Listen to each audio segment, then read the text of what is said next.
community and Discord. Before I start with this video, I want to thank everyone for all the support and advice I've gotten on my very first video.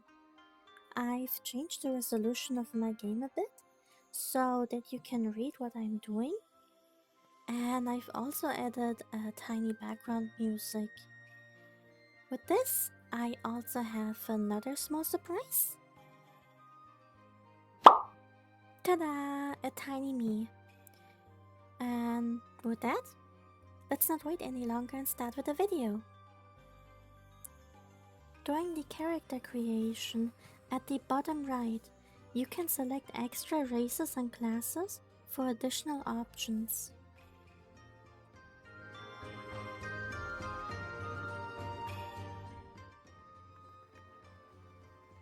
When you just started, you will face very quickly the issue of very little inventory space, and you might not know how to get your very first backpack. So one of the easy solutions to get yourself an early backpack is by going to the Tinker's Camp or any other village and send yourself a mail with any item. Then you get a cardboard box sent to your home, and you can use that cardboard box as a very early backpack. Of course, you will get a tiny tax of like 20 to 30, but it's well worth the early inventory slots.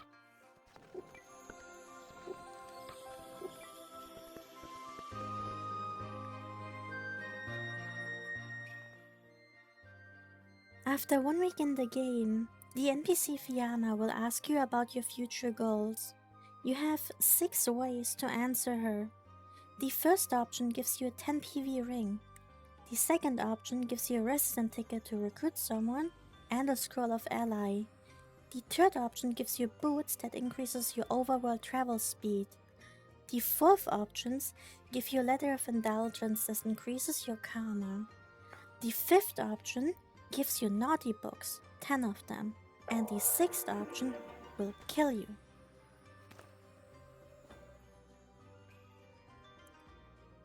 You are fully able to customize your containers.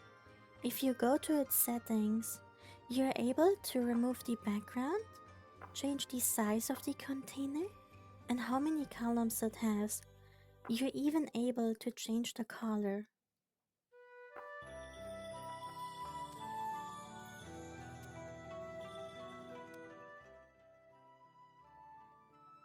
North of your base, when you walk straight upwards, you will find a place called Hill Cave next to Vernus. In that cave, there is a lamp and also a fridge ready for the taking for your use.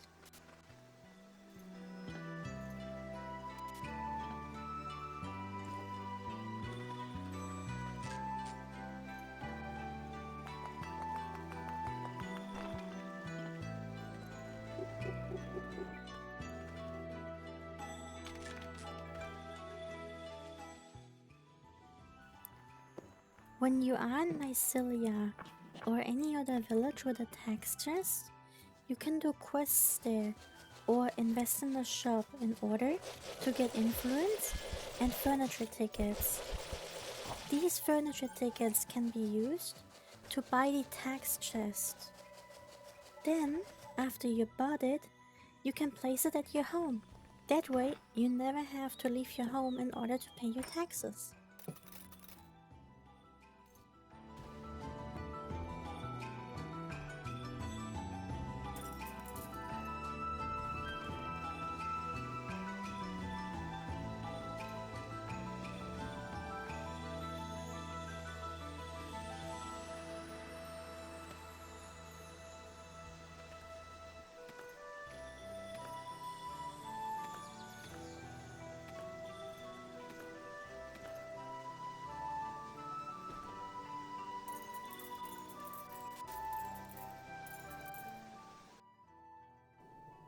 West of the Hill Cave, you can find the Cursed Manor.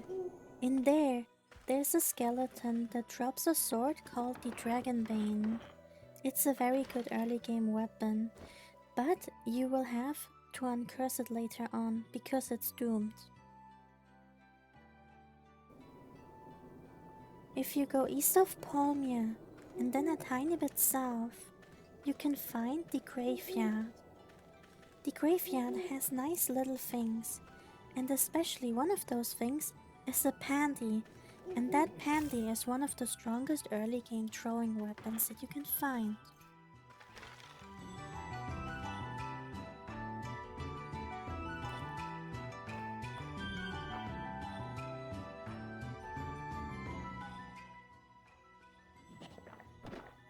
When you drink from a well or a dispenser, you have the chance to acquire a positive or a negative mutation.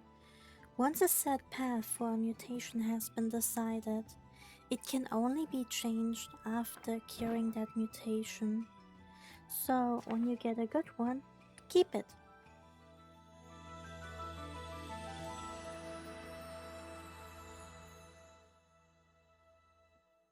If you have trouble paying your taxes at the start of the game or do not know how to make any money, a very good way early on to make a bit of money is by gathering flowers around your base.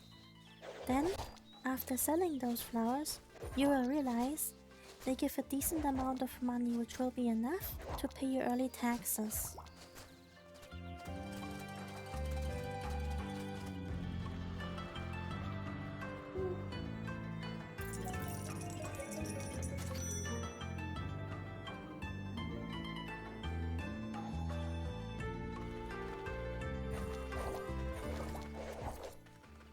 Early on in the game, Fiama will ask you to go to the puppy cave and rescue a puppy.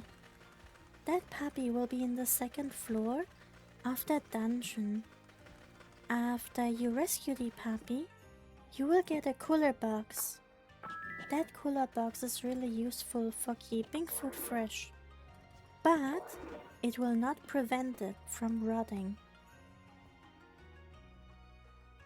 As a side note, here I will also show you now the settings I'm using for my cooler box personally.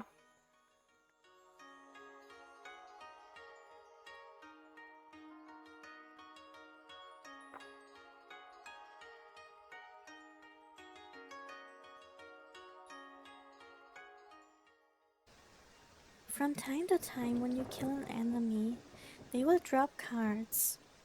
You can use those cards to fill your card codex that is located in the journal under card codex. There's also an option that will automatically retrieve the cards and put them in the card codex. Okay, this one might be a tip, but it's also a personal advice. Once you set up your chests and your shipping box, you do have the option to fully customize your chests and the distribution settings. You can also change the priority for auto dumping that way. If you set it up properly, you will no longer have to deal with any pesky manual sorting in your chests or anything else. A single button press will be enough to completely empty your inventory and put the correct items in their corresponding chests they are supposed to be in. In my case, I also made it that the leftover items that I have in my inventory will be automatically placed in the shipping chest to sell.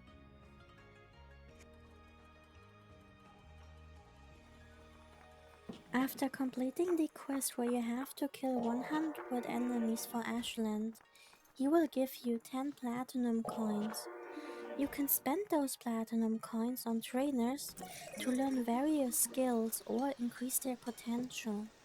One of the best ones are weightlifting and appraisal.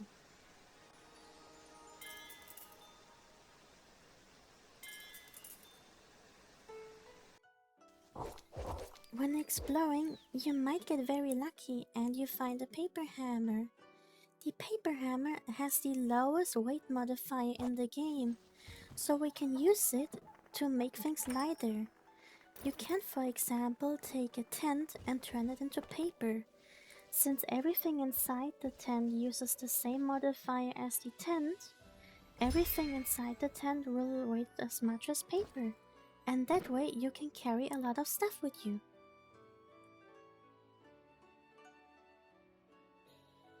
When you find a dark stone in the wild, it's very likely going to be basalt.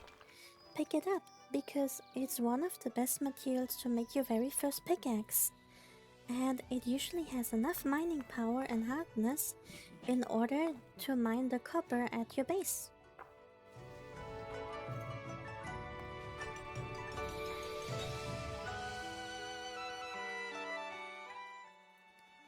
A very good method to get some platinum coins is by going to Aquatiola.